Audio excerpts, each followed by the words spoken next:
பாருங்கள் கண்ணியத்துக்குரியவர்களே, நோன்புடைய மாதம் அது, நன்மைகளை விரைவாக செய்வதற்குரிய மாதம் அது, முழுமையான பரக்கத்தும் சூழ்ந்திருக்கக்கூடிய மாதம் அது, பொறுமையின் மாதம் அது, நரகத்திலிருந்து விடுதலை பெறக்கூடிய மாதம் அது. சில முக்கியமான செய்திகளை மட்டும் உங்களிடத்தில் பகிர்ந்து கொள்கிறேன். ரசூலுல்லாஹி ஸல்லல்லாஹு அலைஹி வஸல்லம் ரமதானுடைய மாதம் அடைந்தால் மிகுந்த மகிழ்ச்சி அடைவார்கள்.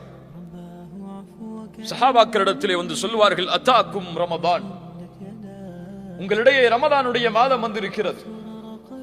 ஷஹ்ருன் முபாரக், அது பரக்கத் பொருந்திய மாதம். ரமதானுக்கு எந்த சிறப்பும் இல்லை, அல்லாஹ்வுடைய ரசூல் கூறவில்லை என்றாலும் இந்த சிறப்பு போதும். ஷஹ்ருன் முபாரக், பரக்கத் பொருந்திய மாதம் அது.